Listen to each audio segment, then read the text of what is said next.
José, hoy tengo un artículo acá interesante que tal vez te pueda gustar. ¿Vos fumaste alguna vez? No, ¿Fumaste tabaco? no, ¿No? está bien especificado, porque otras cosas Sí, sí. sí, por eso. Fumaste. Eh, No. Está bien. Yo fumo hace mucho, pero por la boca, por Ujú. ningún otro orificio. Bueno, también se puede poner el cigarrillo en la nariz, aspirar, ¿no? Podría, pero no. Hay gente que La oreja. consumió también. Consumía humo de tabaco por otros orificios. No se me ocurren muchos más, salvo. Uno muy al sur. Bueno, Eh, ya me lo empiezo a imaginar. Ujú. Fumar por el culo. Algo parecido. Apertura.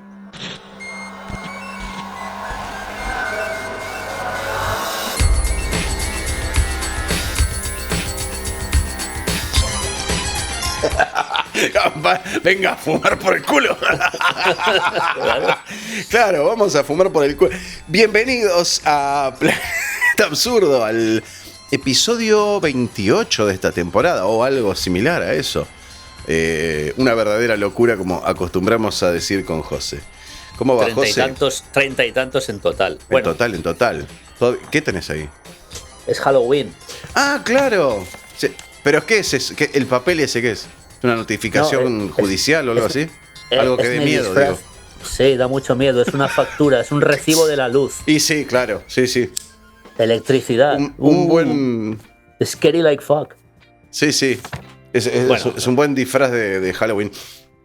Justo está de bien. casualidad venía escuchando un podcast acerca de Edison versus Tesla. Justo hoy.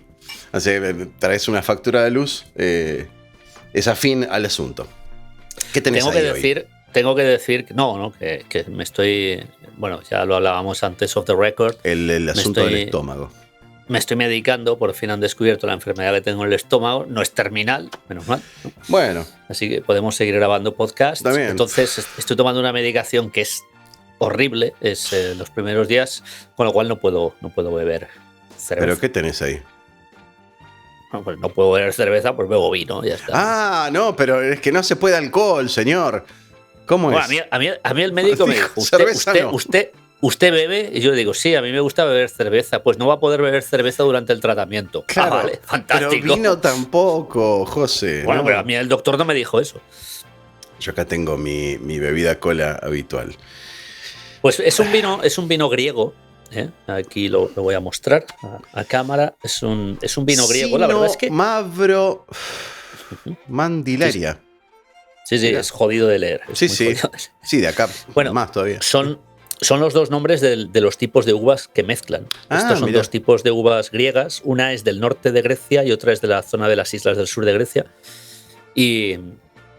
Y tengo que decir que bueno, los vinos griegos que he probado, yo he probado 3 o 4 vinos griegos en toda mi vida. Todos fantásticos. Bien. Pero es muy difícil de conseguir el vino griego fuera Bien. de Grecia. Es muy difícil de conseguir. Y este está fantástico. Este vino Perfecto. está fantástico. Lo compraste O sea acá, que- ahí, a Sí, la vuelta. sí, lo compré. Pero es la primera vez que encuentro en una tienda, no era un supermercado, era una tienda especializada, la Bien. primera vez que encuentro vino griego. Es difícil de Y vale conseguir. la pena.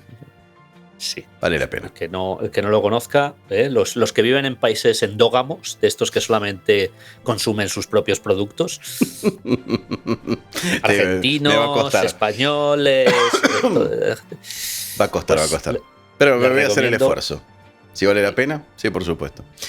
Bien, José, yo te invito a que nos aboquemos al tema de hoy porque es muy divertido.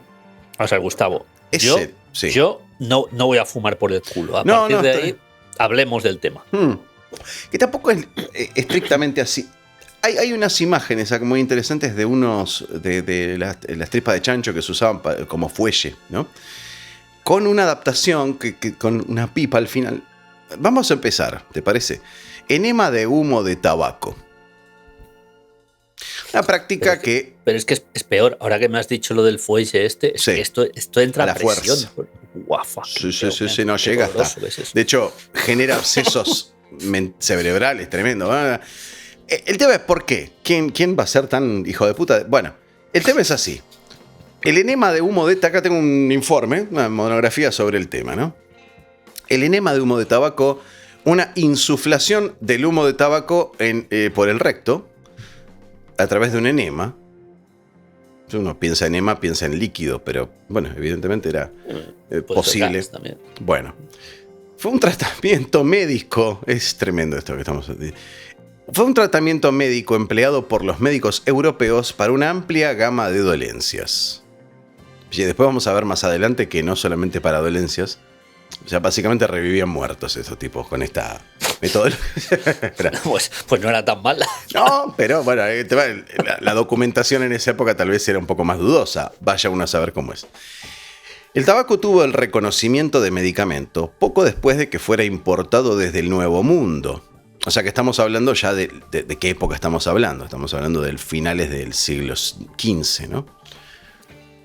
Sí. Bueno, pensé que ibas a... Sí.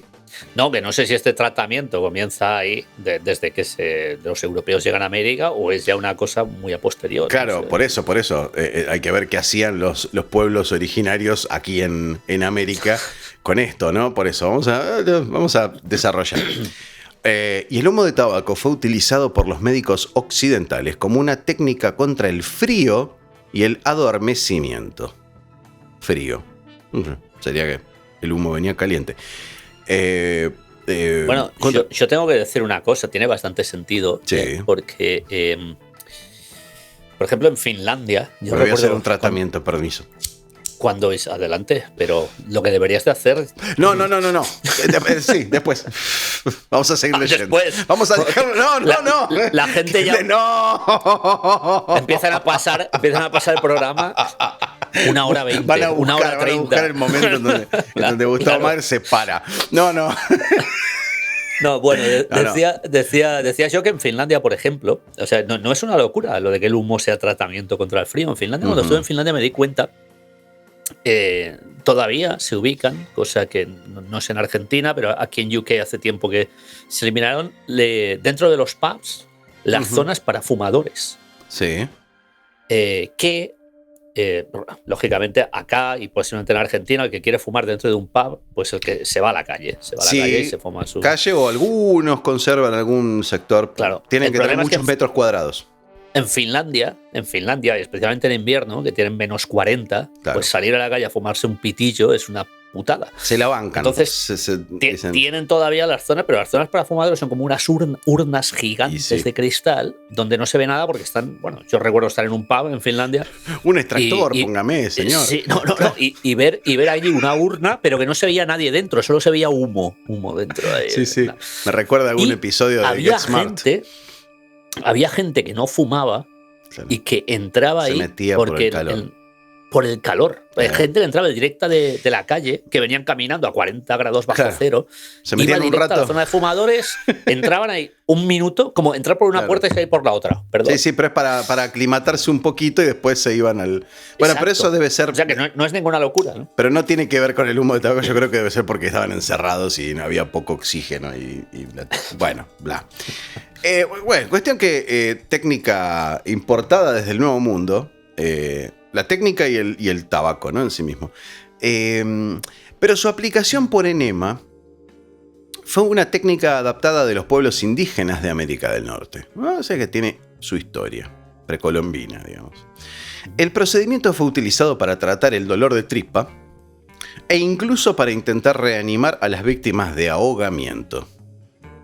Ahogamiento, específico. Bueno, en un río o en el mar, ¿no? Sí. Evidentemente el humo tenía la propiedad de desplazar el agua, no entiendo.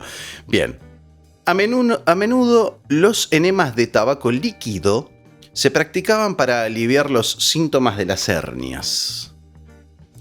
En los primeros años del siglo XIX, estas prácticas disminuyeron, a Dios gracias, cuando se descubrió que el principal agente activo del humo del tabaco, la nicotina, era tóxica. Bueno, sí, se van descubriendo cosas, ¿no? Así funciona. Está bien, eso tiene su... Vamos a ver, no hay que culpar a los que lo hacían anteriormente si no lo sabían. Por supuesto. Por eso, dentro de un rato vamos a encontrar ciertas analogías a cuestiones que suceden hoy en día. que es un poco el motivo por el cual estamos hablando de todo esto. Y esperemos que no me exacerben. Después cuando debatamos a posteriori. El tabaco en la medicina. Hasta su descubrimiento e importación desde el Nuevo Mundo, el tabaco se desconocía en la medicina occidental. Los europeos no ignoraban los efectos del humo. El incienso había sido utilizado desde la antigüedad y los efectos psicoactivos de las semillas de cáñamo tostadas eran bien conocidos por los escitas y tracios. El antiguo médico griego Hipócrates recomendó la inhalación de humo para curar las enfermedades de la mujer, tal y como hiciera Plinio el Viejo para la tos. Plinio el Viejo era un escritor, creo. Los primeros exploradores occidentales descubrieron cómo los nativos americanos usaban las hojas del tabaco para diversas finalidades, entre ellas el culto religioso. Pronto se dieron cuenta de que los americanos también utilizaban el tabaco para propósitos medicinales. El diplomático francés Jean Nicot usaba una cataplasma de tabaco como analgésico y Nicolás Monardes recomendaba el tabaco como tratamiento para una larga lista de enfermedades como el cáncer, paradójicamente, dolores de cabeza, problemas respiratorios, cólicos estomacales, gota, parásitos intestinales y enfermedades femeninas. Todo lo que hoy en día el tabaco está contraindicado, ¿no? Avances de la medicina y de la ciencia, si se quiere. La ciencia médica contemporánea dio demasiada importancia a la teoría humoral. Ojo con el dato porque es importante para más adelante. Y durante ese breve periodo, el tabaco se convirtió en una panacea. Pero mira lo que tenemos acá. Esto resulta ser que funciona. Se mencionó su uso en el vademecum como una técnica contra el frío y la somnolencia provocadas por ciertas afecciones. Su eficacia se basaba en su capacidad para absorber la humedad, calentando partes del cuerpo y por lo tanto manteniendo el equilibrio tan importante para estar sano. En un intento por frenar las enfermedades, el tabaco también fue usado para fumigar edificios. Ahí ya tenemos un uso bastante tóxico del asunto, ¿no? Si podés fumigar un edificio, no te metas por el culo. Nada, no es lo ideal, ¿no? La introducción del humo de tabaco por un tubo a través del recto para estimular la respiración.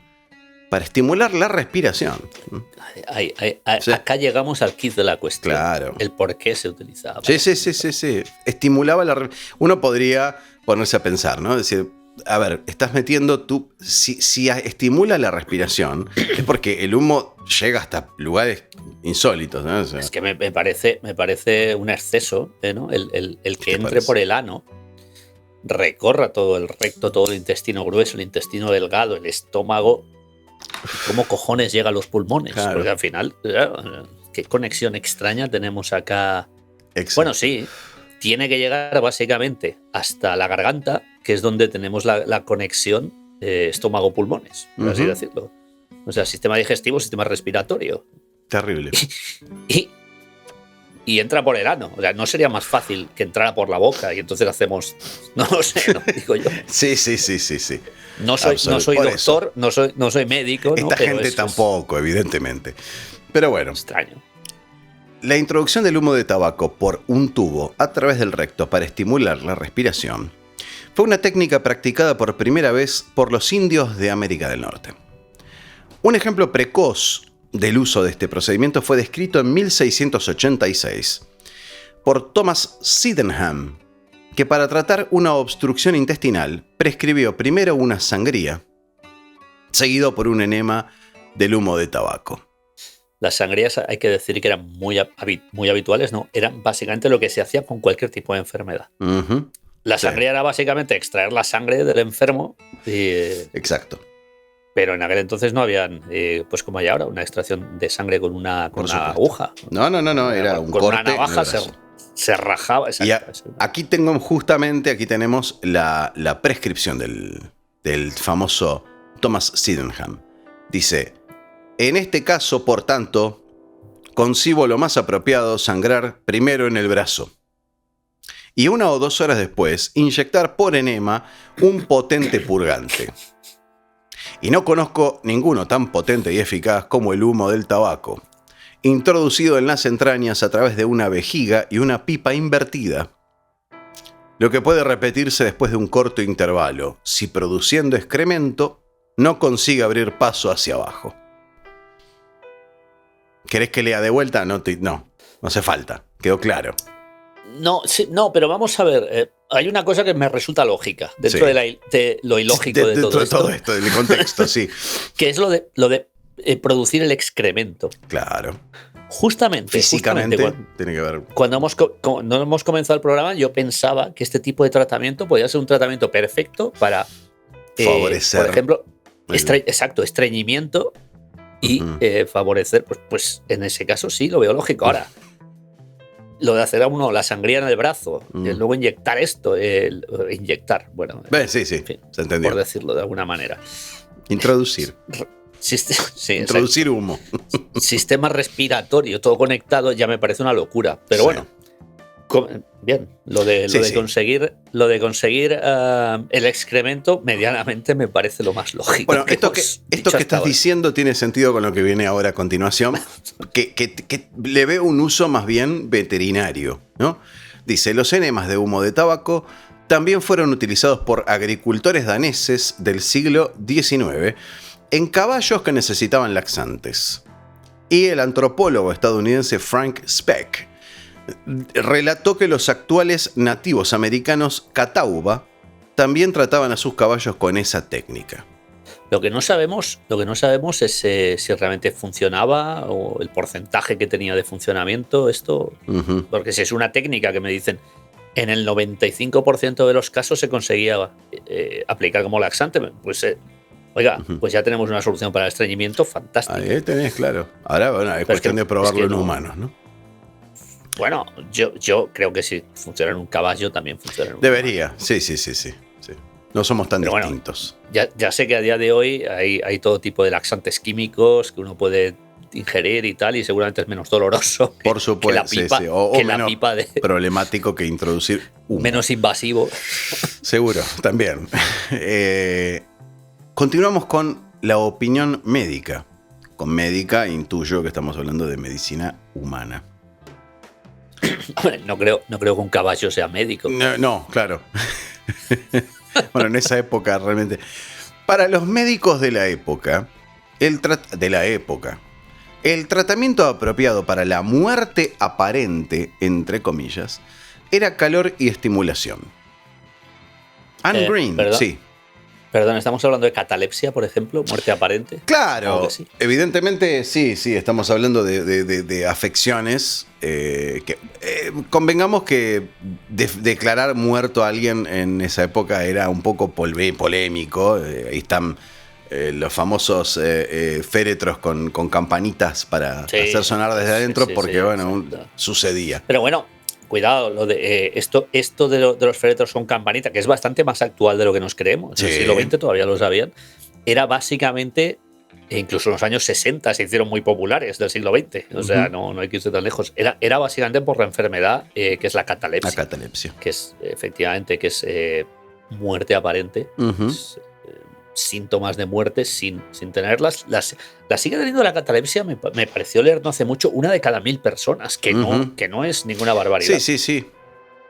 De todas maneras, claro, si nos remontamos a mucho tiempo antes, es posible que estos síntomas no fueran solo de catalepsia, podría ser cualquier otra enfermedad que ralentiza el sistema cardíaco o que atrofia el sistema respiratorio, cualquier. Genera un paro y sí. Sí, puede ser cualquier, no sé. En aquella época no sé cómo. Venía el médico y ponía un espejo en la nariz y decía, está muerto. Pues bueno. Cuidado, lo del espejo en la nariz ya volvemos a lo de siempre. Eso ya es del siglo XIX, siglo XX. Claro. En el siglo XV no quiero saber cómo lo. Sí, metían el dedo acá, no sé. Vaya uno. Exacto. O le preguntaban, hola, ¿estás vivo? Y no respondía, está muerto. Anne Green, una mujer condenada a morir en la horca en 1650 por el supuesto asesinato de su hijo Mortinato, que nació muerto, fue encontrada viva por los anatomistas. La tipa sobrevivió al ahorcamiento. Los médicos, era habitual en algunas culturas, en algunos países, que si una persona sobrevivía a su condena a muerte, su condena capital, era liberado. Exacto, sí. Los médicos la revivieron vertiéndole licor caliente por la garganta. Volvemos a lo de calor y estimulación, ¿no? Está explicando esto.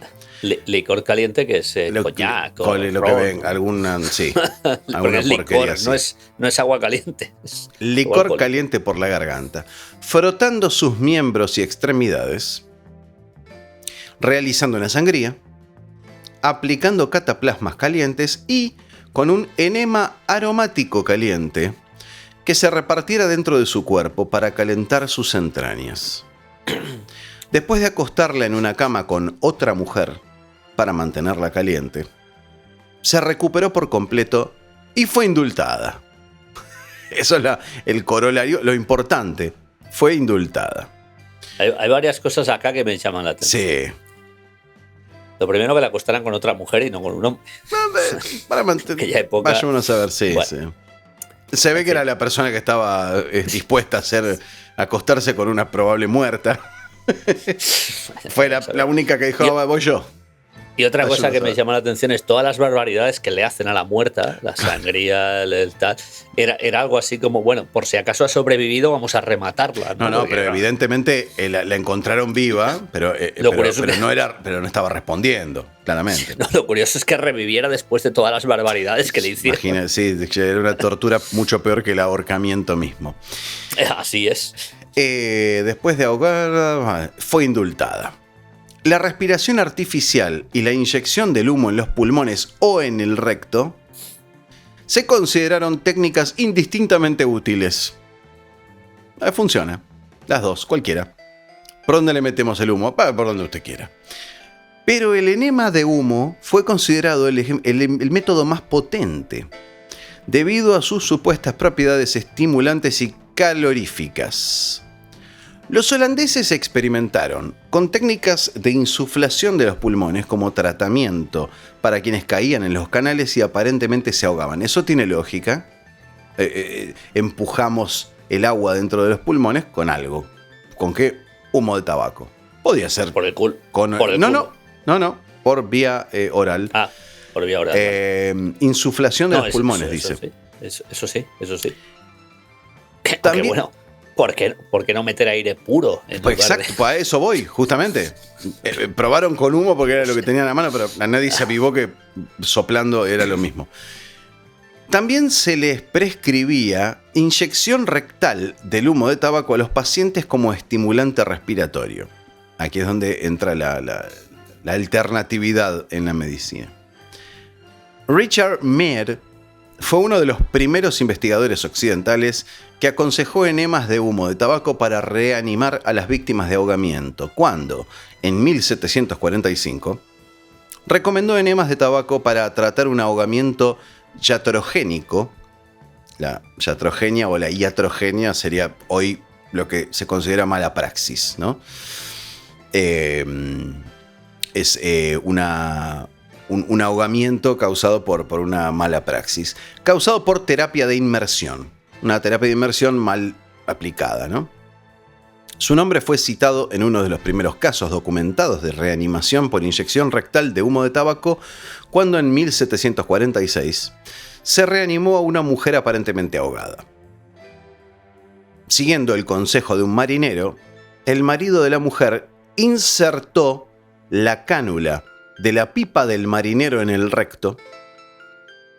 Atención con esto. Cubrió la cazoleta con un trozo de papel perforado y, cito, sopló fuerte. La mujer aparentemente revivió. Claro. Bueno, esto es porque no tenía fuelle, entonces lo tuvo que hacer. Exacto. Pero vayan a saber si sopló demasiado fuerte, que pasó alguna brasa de tabaco y sí, cualquiera revive ahí. Sí, claro.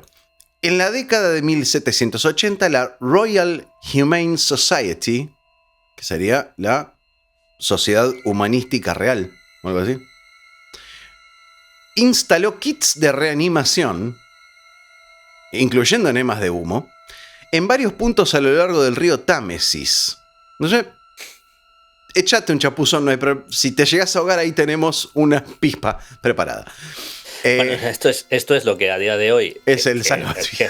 Exacto.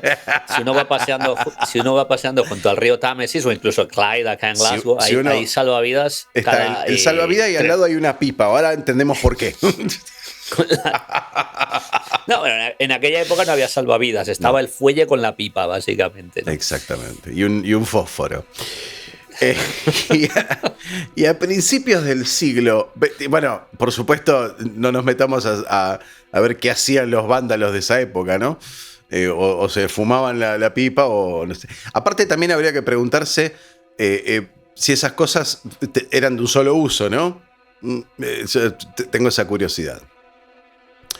Y a principios del siglo XIX, los enemas del humo de tabaco se habían convertido en una práctica común en la medicina occidental, considerada por las asociaciones humanitarias tan importante como la respiración artificial.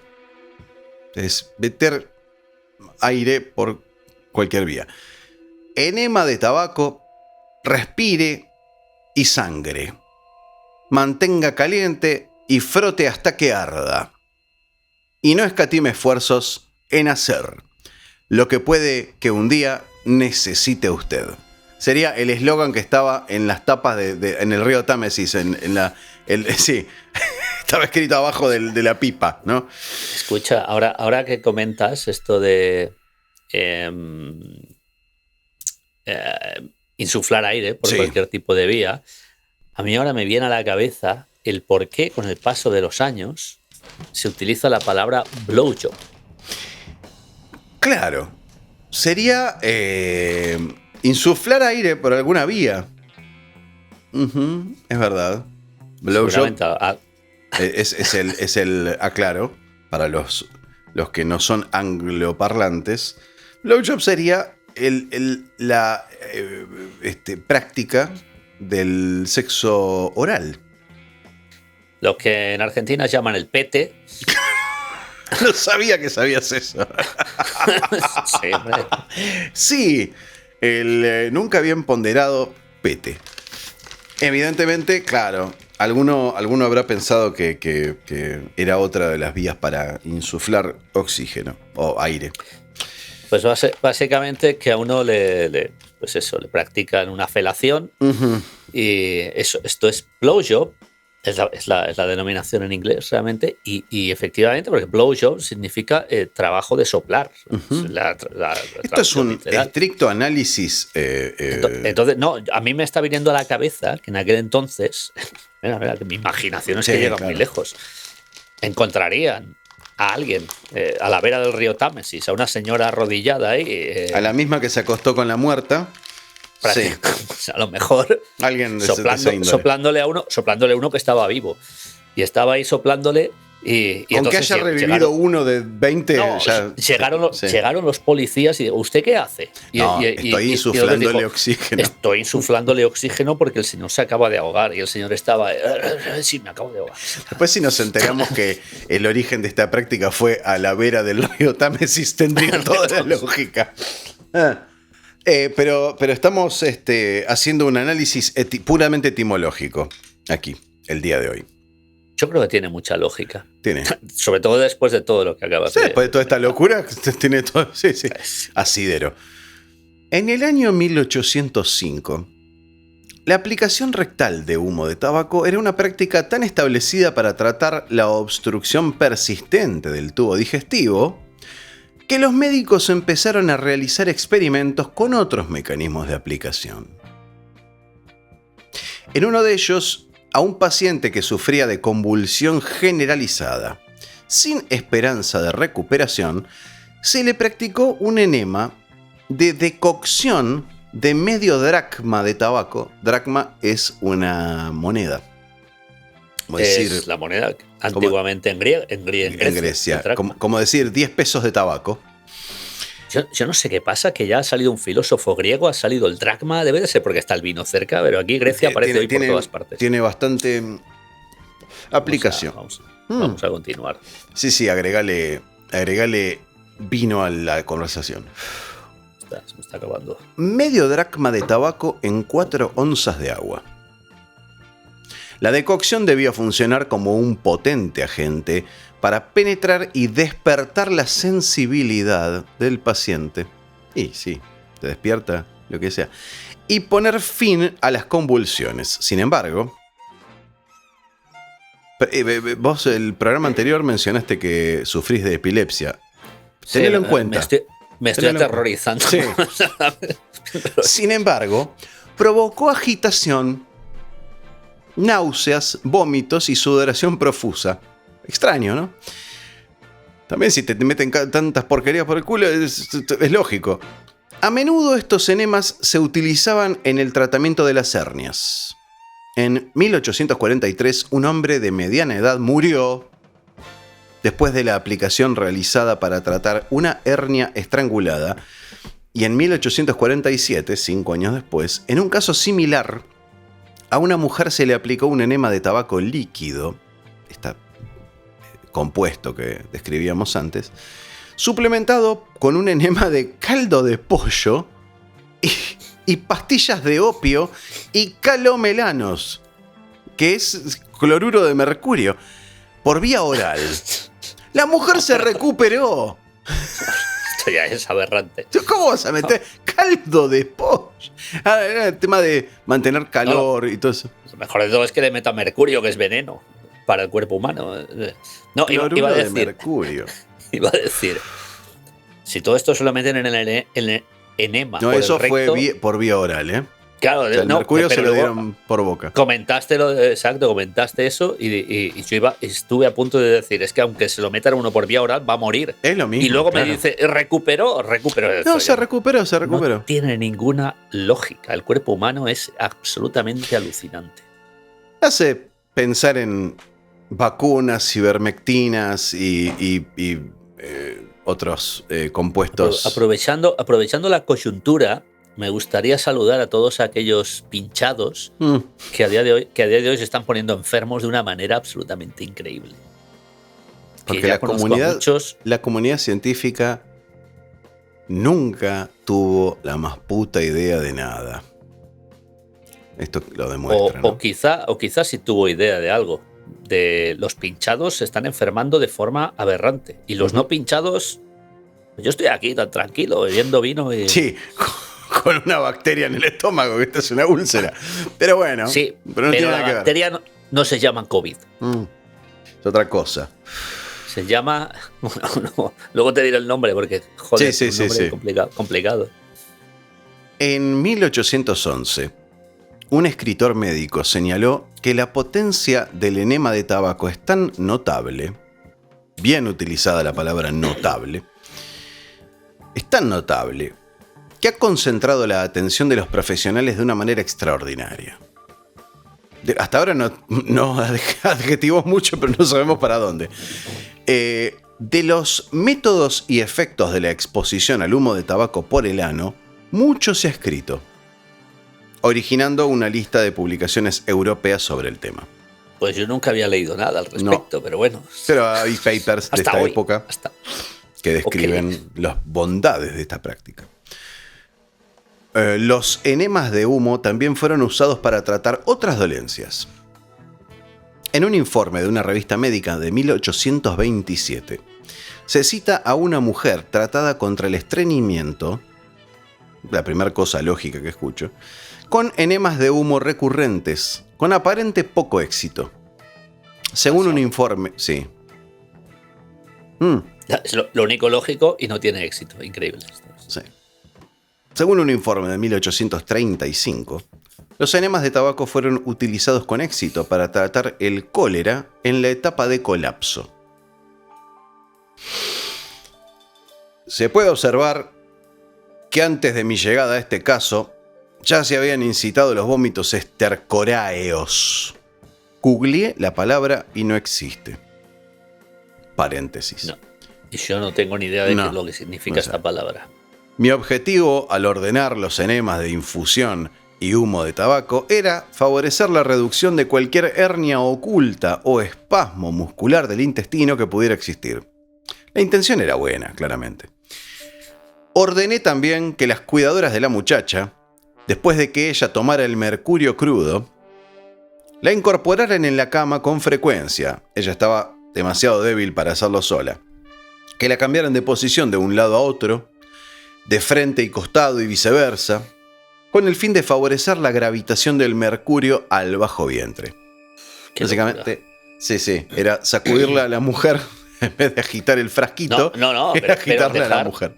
Sí, es correcto, pero dejar que el mercurio fluya por todo el cuerpo cuando el mercurio es uno de los venenos más grandes que hay para el ser humano. Tremendo. Declive.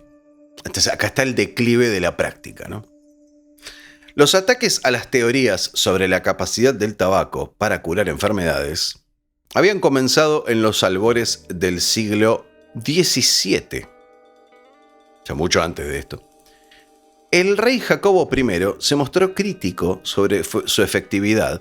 Es proverbial la función de los reyes que de nada saben en la vida, pero opinan sobre cualquier tema, ya sea económico, político y en este caso médico, ¿no?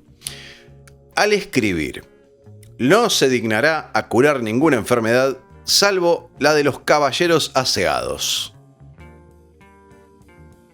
Caballero aseado. No sé. ¿Qué enfermedad es esa? No sé. Otros afirmaron que fumar secaba los humores. Esto es cierto. Que el rapé tiznaba el cerebro. El rapé, recordemos, es la forma de tabaco molido que se esnifa, ¿no? Se usa hasta el día de hoy, creo. Muy habitual en tu terruño, José. En Centro Europa. En Centro Europa yo tuve ocasión cuando fui a Chequia. Lo probé porque era todavía era de uso bastante, sí, efectivamente. Sí, en los lugares donde no se puede fumar, donde se puede generar humo de cigarrillo, es muy habitual eso. También tengo entendido que el rapé se ha utilizado en pipa durante algún tiempo. También se utilizaba en pipa. Puede que sí. Pero bueno, no sé, no me acuerdo el nombre del rapé ahí en Inglaterra, en la isla. Era sniff o una cosa así, similar. Tenía un nombre coloquial, digamos, ¿no? Yo es que acá no lo vi nunca, el rapé. En Chequia sí que tenía este nombre, curiosamente, el mismo. Rapé. Derivado del francés. Bueno, otros afirmaron, sigue el rey Jacobo I disertando sobre lo que no conoce. Otros afirmaron que fumar secaba los humores, que el rapé tiznaba el cerebro y que las personas de edad avanzada no debían fumar ya que estaban secos de forma natural. Claro, ¿para qué vamos a secar más a esta pobre gente? Mientras que ciertas creencias sobre la eficacia del humo de tabaco como protección contra la enfermedad persistieron hasta bien entrado el siglo XX.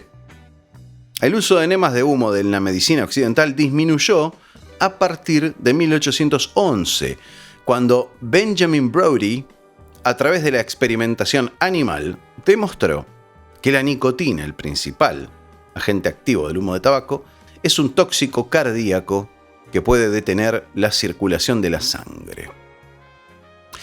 Ahí es donde pienso, tal vez, por eso se hacían sangrías antes de aplicar el humo de tabaco, para que el cuerpo esté trabajando más tal vez estamos tratando de buscarle una lógica a algo que no la tiene, ¿no? No, pero yo creo que la sangría es una técnica que se utilizaba ya en la Edad Media, incluso antes de... Claro.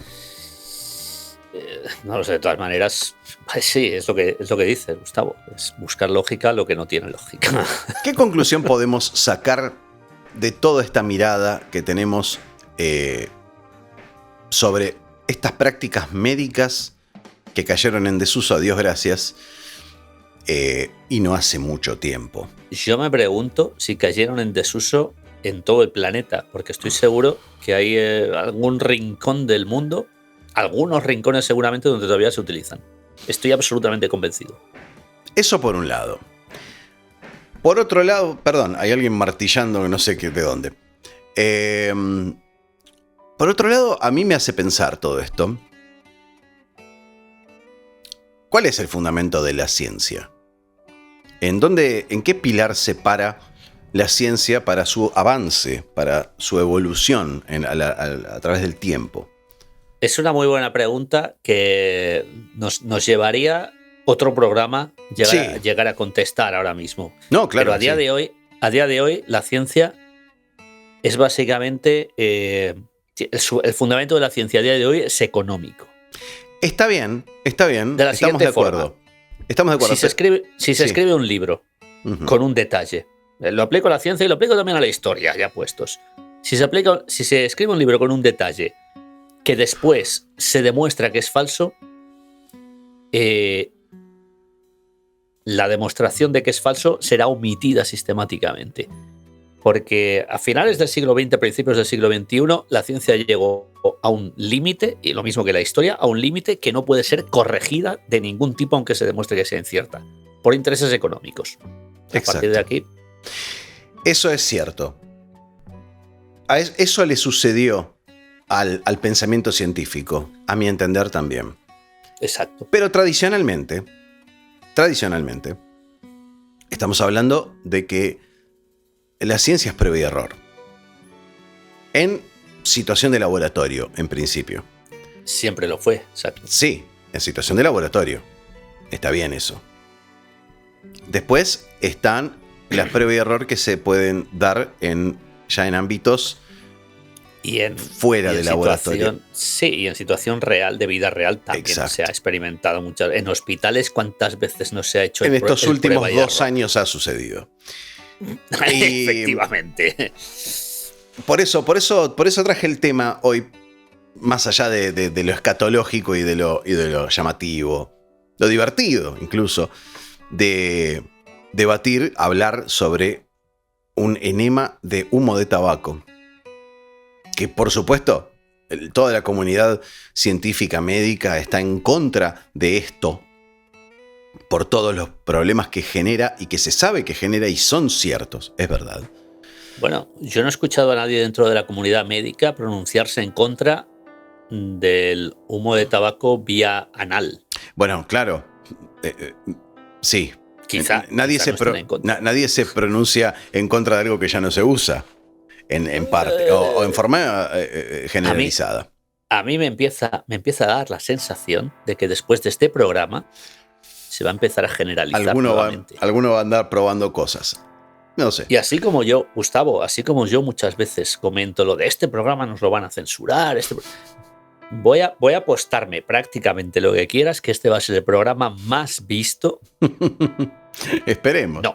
Esperemos. No el día siguiente a ser publicado, pero claro, a largo plazo el programa más visto de Planeta Absurdo. Porque la gente va buscando todo tipo de nuevas sensaciones.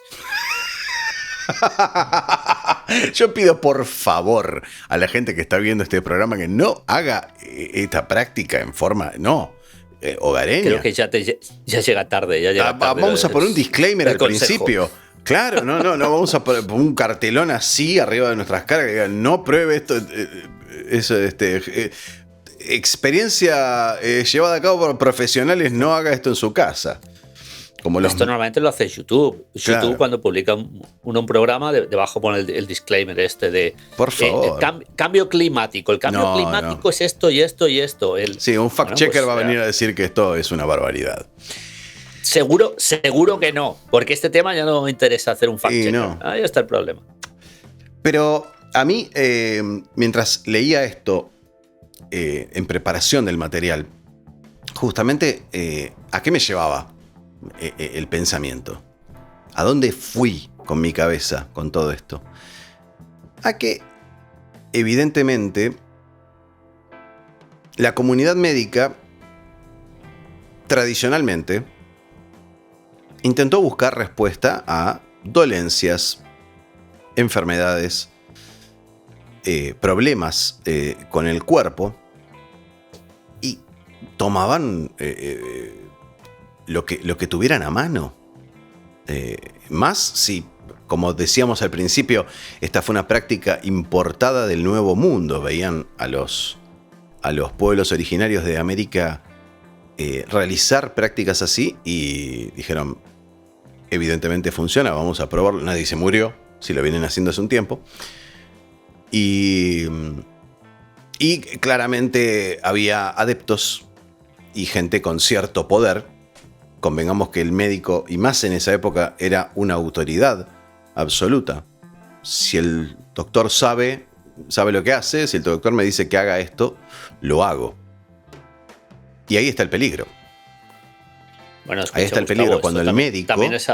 También es aplicable a esta época que vivimos a día de hoy. Ese es el paralelismo que se hizo en mi cabeza.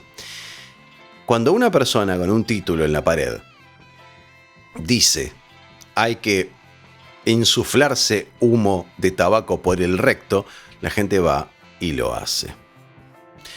Con diversos resultados. Si a mí me manipulan los resultados de los estudios, me manipulan la información y me dicen una mujer revivió después de hacerle todas estas achurías que acabamos de describir, la gente va a decir, bueno, revivieron a una horcada que sobrevivió, no estaba respondiendo, la acostaron al lado de otra mujer para darle calor, le cortaron el brazo para que sangre y le insuflaron humo por el recto o le hicieron beber mercurio. Interesante dato. Pero funcionó. ¿Quién dice que funcionó? Bueno, pues señora, usted que nos está escuchando ahora mismo y que la abuela que tiene en casa acaba de fallecer, nada, practique toda esta perrería. Haga pruebas. Si la quiere a su abuela, intenta revivirla con lo que tenga a mano. No sé. Vamos a ver. Yo también tengo unos cuantos títulos en la pared. Si quiere, siga mi consejo. Claro, si nos vamos a poner así. Tengo más títulos que usted. Que el doctor. Seguramente que el doctor que solo tiene uno. En fin. ¿Qué pensás, José? A mí me parece que está muy bien lo que decías al principio. El pensamiento científico o el avance en técnicas médicas, la ciencia en general, se dejó influenciar por los intereses económicos paulatinamente, casi sin darnos cuenta, al punto de que hoy por hoy una de las carreras que más facturación se reporta son los famosos visitadores médicos, las personas que vienen y presionan prácticamente a los médicos para que prueben una droga nueva o una droga de un laboratorio y del otro no. Básicamente son narcotraficantes legales. La empresa farmacéutica, o sea, lo que es el mundo farmacéutico en general, sí. Bueno, pero vamos a ver, es que no nos tiene que sorprender cuando gentuza del calado de Bill Gates ha invertido la gran parte de su fortuna en empresas farmacéuticas y a raíz de eso han surgido cosas como lo que apareció a principios de 2020 y a raíz de eso, porque antes no.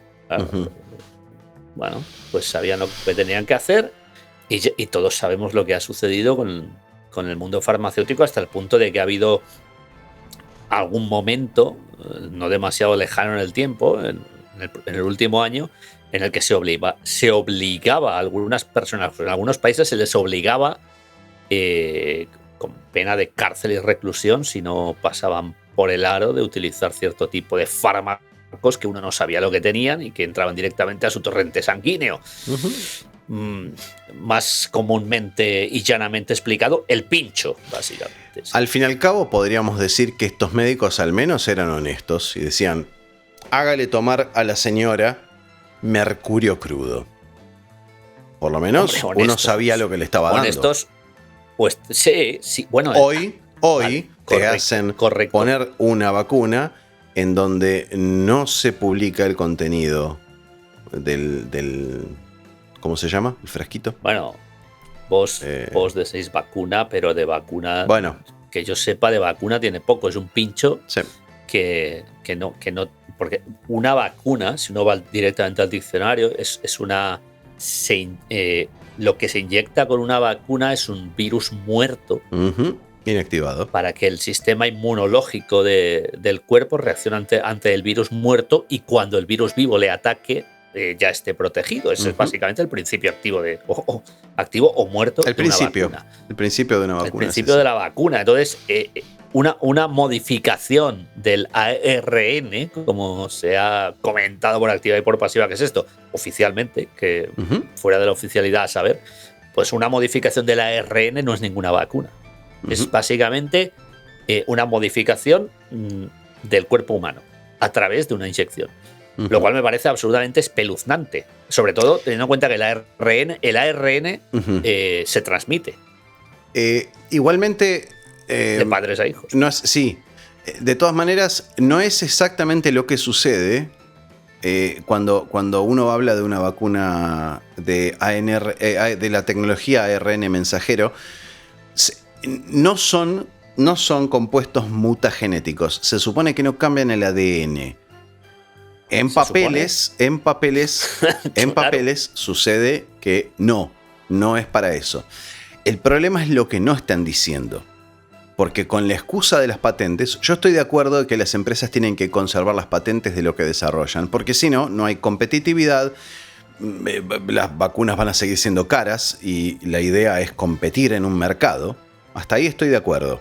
El problema es cuando no se le dice a la población lo que le están metiendo. Ni siquiera se le dice a las entidades que tienen que aprobar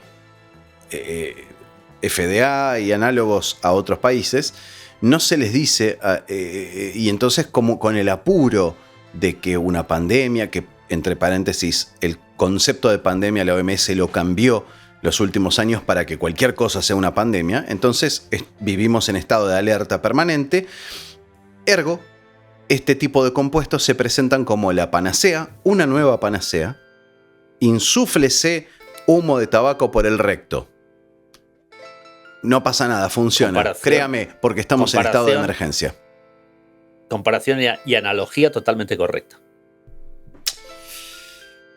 Damos por finalizado el tema. Bueno, lo que quieras. Creo que meterse humo por el culo es más benigno que meterse la mierda que muchos se han metido. Menos dañino, seguro. Hay probabilidades de sobrevivir. José, ¿te parece que pasemos a nuestra parte favorita? Y me parece que estamos debiéndonos un cambio el día de hoy. Vamos a estrenar nuestra parte favorita. Vamos a estrenar nuestra parte favorita. ¿Le diste título? Inventalo. El disco de la semana. Ahí está, el disco de la semana. Empezamos esta nueva sección que, bueno, José, explica un poquitito qué es lo que querés que hagamos. Yo todavía no lo tengo demasiado claro qué es lo que querés. No, yo tampoco. Bien, vamos a descubrirlo. Se me ocurrió un día que iba un poco ebrio y, bueno, esto suele suceder. Habitual. Tanto Gustavo Maer como yo vamos a proponer, vamos a traer un disco de la semana, que lógicamente no va a ser una novedad, porque el mercado discográfico actual es una auténtica mierda. Y es curioso porque hemos estado hablando de un tema escatológico hoy y la primera vez que utilizamos la palabra mierda es ahora, cuando nos referimos al mercado discográfico actual. No. Vamos a traer un disco, lo que se llamaba LP, long play. Un álbum. Sí, un álbum de música. Los más jóvenes no sabrán ni lo que es esto, pero bueno. Nunca vieron una púa en un surco. Exacto. Un álbum histórico. Histórico relativamente. Gustavo quizá me traiga uno del año 2005. Claro, sí. Un álbum que nos haya significado algo personal, ¿no? Eso querés. Exactamente. Muy bien. Que yo creo que van a ser medianamente reconocibles, porque teniendo en cuenta los gustos musicales aquí del señor Maer y míos propios. Es más, yo me comprometo a traer siempre algún álbum reconocible. No voy a traer el último disco en solitario de Syd Barrett. No, está bien. Bueno, entonces vos me estás presionando en forma tácita a ser el raro y a ser el tipo que proponga algo loco. No, acepto la propuesta, me encanta. Realmente esta semana estaba a punto de traer Opel. ¿Qué es eso? Que es el último disco en solitario de Syd Barrett. Ah, no. Yo pensé que tenía uno solo.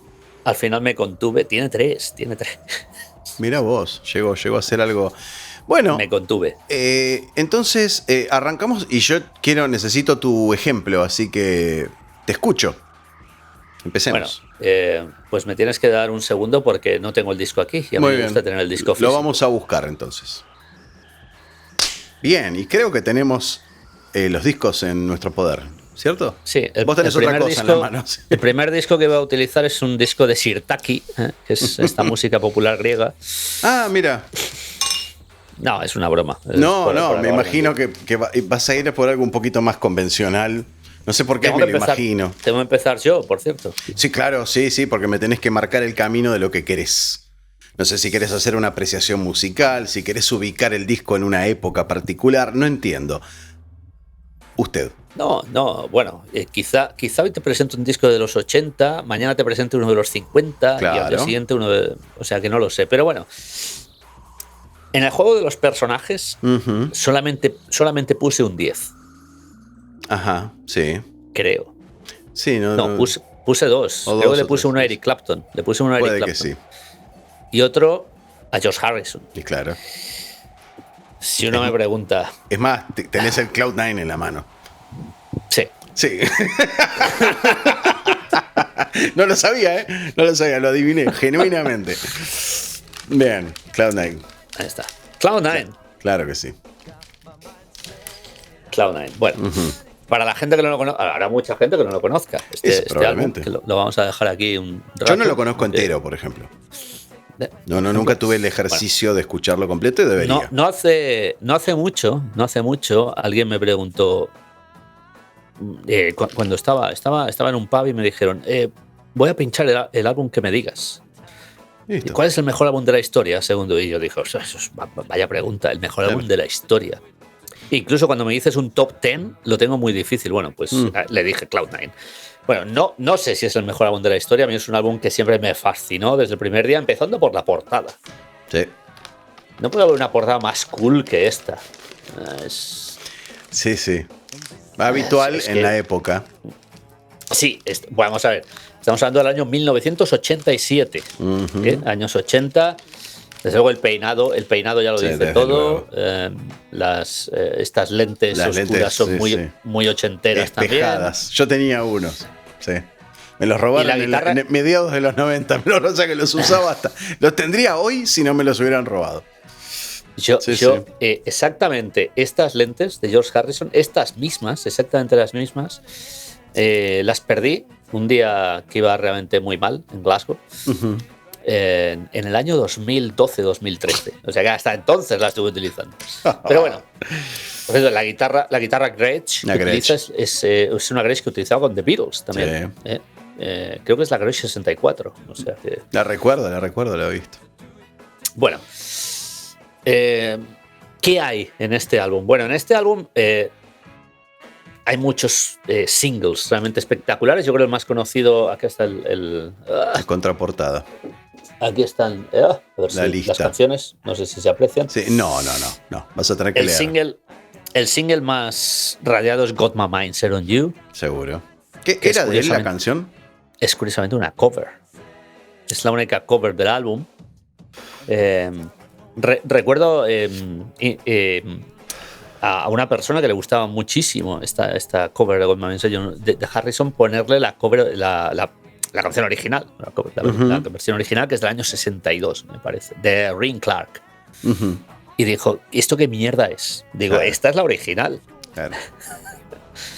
Bueno, otros singles que salieron de este álbum fueron Cloud9, la canción que da título al álbum, This Is Love, que es una de las mejores canciones de George Harrison, una guitarra slide espectacular, When We Was Fab, el título dice todo, When We Was Fab. Habla sobre, ya te imaginas quién. Sí. Es más, en el clip de When We Was Fab, no sé si viste el clip, es un clip también bastante original, que sale Elton John, sale todos los que interpretan en este álbum, Jeff Lynne, sale Ringo, y sale un individuo vestido de morsa tocando el bajo, con la mano izquierda, zurdo. Claro. En clara referencia a Paul McCartney. A Fall, efectivamente, porque era la época que George Harrison hablaba de Fall. Bueno.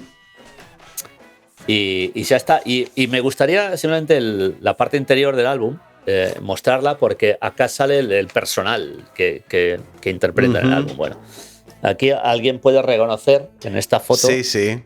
Jeff Lynne. Clapton. No entiendo qué. Será Elton John. Sí. Y Harrison. Claro. Y bueno, por acá sale Ringo también. Lo veo, a ver, ¿dónde está mi dedo? Ahí está Ringo, Jeff Lynne, Ray Cooper. Claro que sí. Bueno, Es un disco que fue el disco de retorno de George Harrison, después de retirarse de la música durante varios años. Y fue realmente su último disco de estudio. Claro. Porque el disco el Brainwashed es un disco póstumo, que fue su último disco, ya es un disco póstumo. Claro. Así que fue su último disco de estudio en vida, en 1987. Qué bárbaro. Hasta aquí todo. ¿Qué puedes decir? ¿Qué puedes decir? No nos cerremos ahí. ¿Te interesa, por ejemplo, contextualizar un poquito, aunque sea en las sensaciones personales, ¿no? Contextualizar un poco el disco, o si recordás cuándo fue la primera vez que lo escuchaste y qué impresión te causó, o tal vez algún tipo de apreciación musical estrictamente sobre lo que se escucha en el disco, lo que se quiso registrar. ¿Alguna que querés enfocar por ahí alguna cosa? Mi experiencia personal, el primer disco de George Harrison que compré, ahora no puedo ponerlo en el sitio, ya haré luego.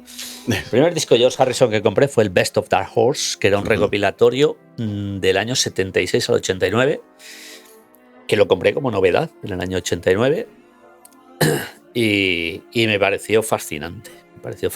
Yo no sabía que George Harrison había hecho tanta buena música en solitario, no lo conocía. Ahí empezó tu fanatismo. Sí, realmente sí. Y el siguiente disco que compré fue este disco, el siguiente disco de George Harrison en solitario, que lo compré sinceramente más por la portada que por el contenido, porque yo no sabía lo que había dentro. Sabía que estaban los temas When We Was Fab, Got My Mind Set On You, que me apasionaban por aquel entonces, pero bueno, en cuanto vi las colaboraciones, claro. Es un espectáculo. Y yo nunca pude apreciar desde el punto de vista de fanático la producción de Jeff Lynne, que es lo más característico de este álbum. Es lo que hace este álbum un álbum sublime, la producción de Jeff Lynne. Yo hasta entonces no conocía a Jeff Lynne, yo nunca supe mucho de Jeff Lynne, pero a medida que fui conociendo a Jeff Lynne, fui comprendiendo por qué la producción de este álbum es tan importante, que es espectacular. Como anécdota personal, esta portada me parece tan espectacular que alguien un día me preguntó ¿cuál es la mejor portada de la historia de la música rock? Y ese día no dudé. Dije, bueno, ¿te gusta más que el Sgt. Pepper? Sí. Bien. Yo tenía, cuando era adolescente, tenía en mi habitación un cuadro grandísimo con esta portada que cubría toda una pared con esta portada. Ok. Espectacular. Sí. Está muy bien. Bueno, el Cloud9 de George Harrison en manos de Pastor de una forma bastante obvia, ¿no? Habrán visto todos que este es el álbum que compré en la época. Está totalmente destrozado. ¿Anda mal? Entonces, no. Anda. Funciona perfectamente. No me gustaría meter la mano más de lo... No. ¿Para qué? Funciona perfectamente y lo compré pues en el año 89 o 90. Claro. Es fantástico. Bueno, yo también traigo vinilo, ¿no? Pero voy a... No estamos obligados a traer vinilo, ni siquiera formato físico, pero bueno, nos ha gustado para abrir. Es básicamente, si nos sucede por una cuestión generacional, no vamos a traer un vinilo primero. Y aquí que también relacionado a los Beatles, pero no de los Beatles. Porque vos trajiste un disco de un Beatle. Eso no es un disco de los Beatles. Bueno, un ex-Beatle. En este caso, algo similar. Primero vamos a contextualizar un poco. Mi madre, que fanática de los Beatles en la época correspondiente, no como nosotros, que fue post, ¿no? Adoptamos ese fanatismo una vez que nacimos en los años... a finales de los años 70 ya, que The Beatles habían pasado a la historia hace mucho. Y mi madre tenía, incidentalmente, una amiga que vivía en Estados Unidos. Y le envió como regalo un par de cosas. O le trajo, creo que cuando vino de visita o lo que sea, o volvió, desconozco el dato, le trajo algunos regalos. Concretamente 2 regalos que yo atesoro hoy en día. Uno es esto que tengo en la mano. Y otro es esto que tengo aquí. Primero voy a esto, que no voy a hablar de esto, ¿no? Pero un disco que se considera de colección hoy en día, que es la historia. Voy a sacar el blur porque nos complica un poco. Ustedes disculpen el desorden de mi estudio. Y disculpen que le golpeo el micrófono. Nos estamos emocionando. Sí, un disco de la historia de los Beatles, ¿sí?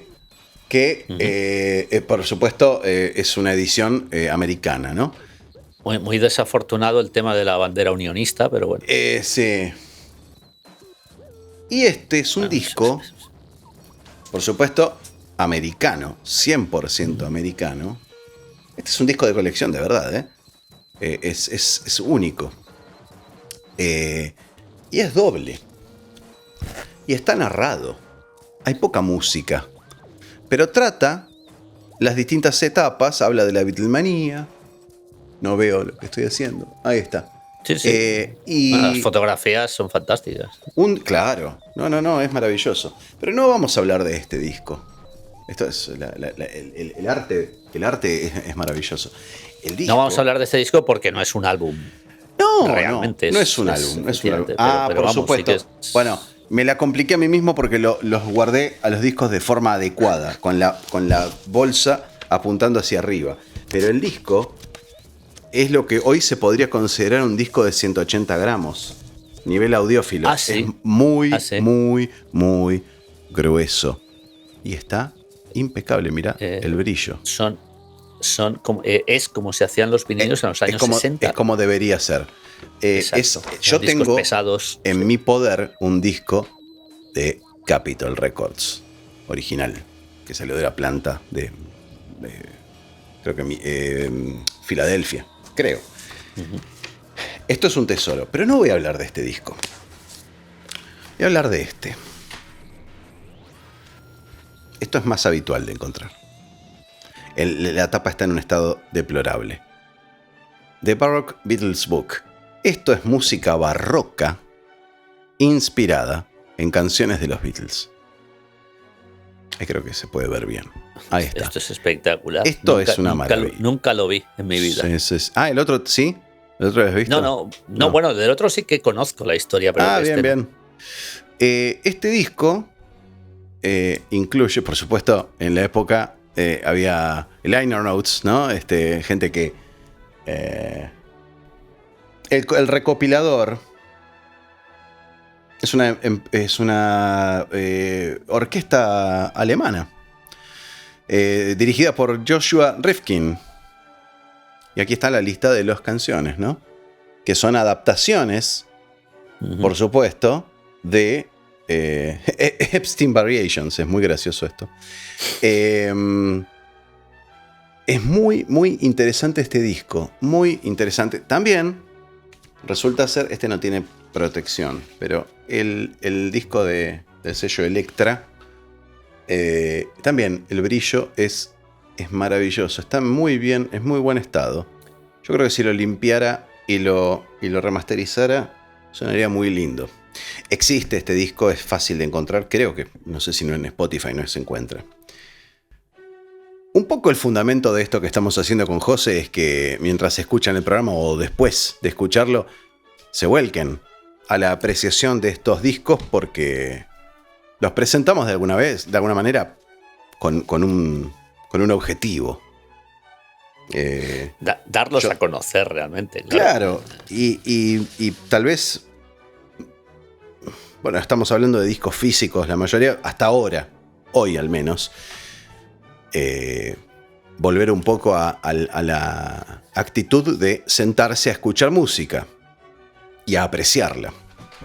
De hecho, una de las cosas que me pasaron a mí personalmente con la música por el estudio de lo que yo a lo que me dediqué durante varios años, que era la producción musical, uno de los aspectos que más me divertían a mí era la apreciación musical. El tomar una grabación o lo que sea, un movimiento musical y analizarlo desde lo histórico, de dónde venía, qué es lo que generó después y cómo se gestó en función de los elementos y los instrumentos que existían en ese momento.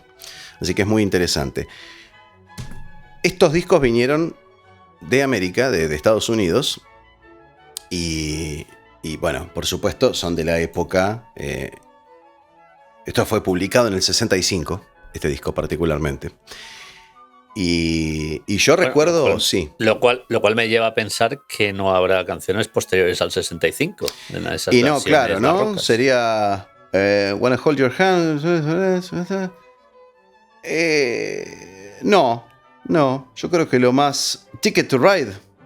You got to hide your love away. Son The Help del principio. Hasta ahí llegaron. Sí, no hay canciones del Rubber Soul, por ejemplo. El Rubber Soul es de diciembre, con lo cual ya no llegaron. Exacto. Ahí está.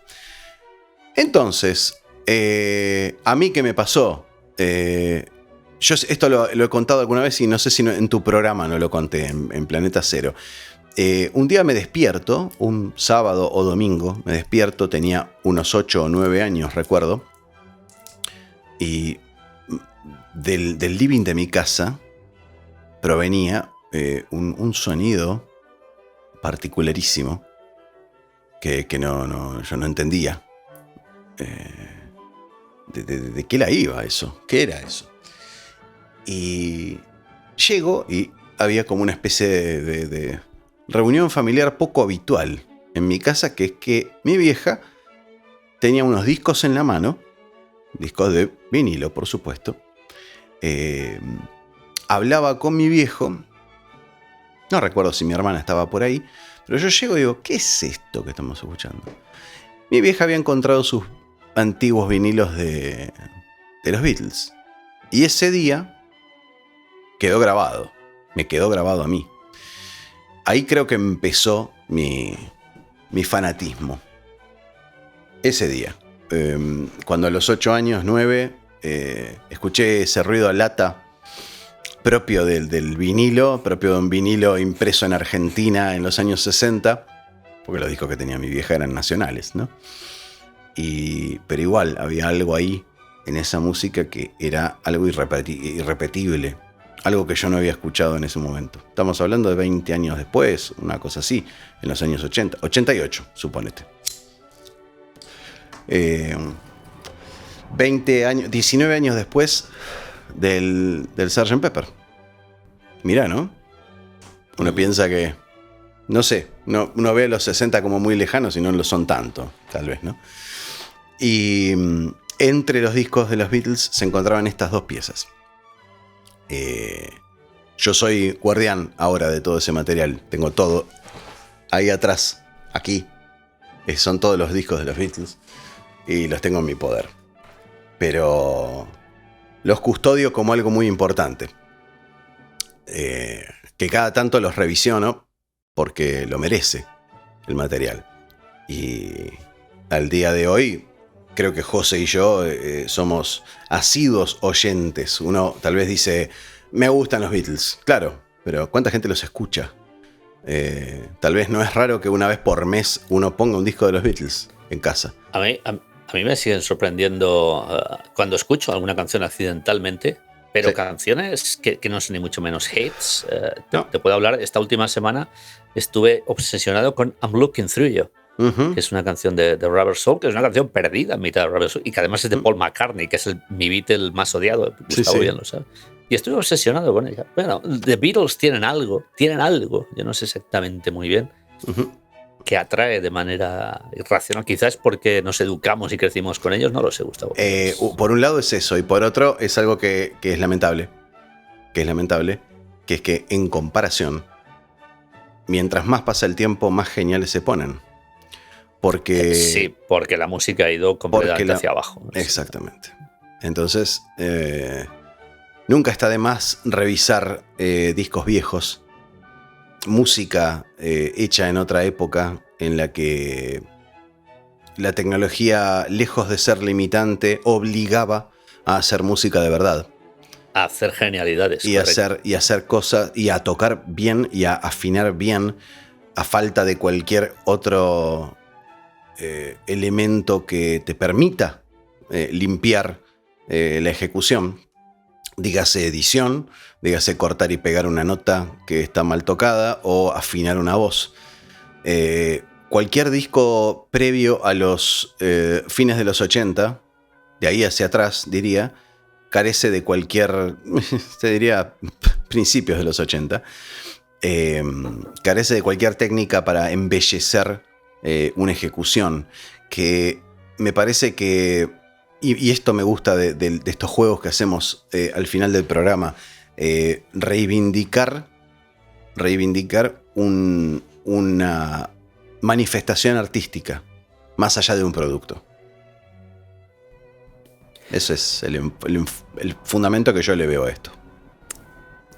Si quieres, como conclusión, voy a dejar que la gente reflexione o que busque algo. Si quiere, que la proponga. gente que piense que The Beatles no cantaban bien o que era una banda que bueno, era bueno. Yo les recomiendo que busquen la versión de voces aislada, isolated track, de la canción Because. Es una maravilla. No hace falta irse a buscar mucho, ¿eh? Se va al álbum One, o no, ¿cómo era? El del Cirque du Soleil, que usan una versión en el Anthology, vocal. En el Anthology está. Ahí está. En el disco de Anthology. Bueno. Estamos hablando de tres personas cantando a capela, sin ningún tipo de efecto, Simplemente lo que estamos haciendo Gustavo y yo, poquito de reverb, micrófono y auricular, con algo de reverb. Es maravilloso. Y es posiblemente una de las mejores interpretaciones vocales que he escuchado, por encima incluso de bandas que también cantaban muy bien, como Beach Boys, por ejemplo, en el Pet Sounds y algunas otras. Sí. Pero esa interpretación vocal es absolutamente brutal. Sí. Because, voces aisladas. Maravilloso. Un pequeño outro de este episodio. José dice que traigamos un álbum. Bueno, ¿qué es un álbum? Esto es un álbum, señores. Que remite a un álbum de fotos, prácticamente. Eso debe de ser jodidamente pesado. Es una barbaridad. Imagínate, cada disco de pasta de 78 pesa unos 200 gramos. Esto es un álbum. Uno compraba esto e iba insertando los discos de su colección. Este es un 78 que particularmente esto es de no veo nada. Frankie Lane con Paul Weston y su orquesta y coro. Un disco de Columbia que no es tan mal. Bueno, sí, este es desastroso. En general ningún 78 sobrevive demasiado tiempo, pero esto era un álbum. Era un álbum de fotos, pero con discos. Bueno, como empecemos así, al final vamos a presentar una discografía entera en lugar de... Planeta Absurdo se transforma en un canal de YouTube de música común y corriente. Nada, eso solo. Me encantó, me encantó este juego. Me gustó. No hay perdedores en este juego. A ver qué traemos la próxima semana. Vamos a ver. Nos estamos viendo entonces hasta el próximo episodio. Gracias, José. Chinchín. Espera, que me acabe el vino. Sí. Cierre. Ahí está.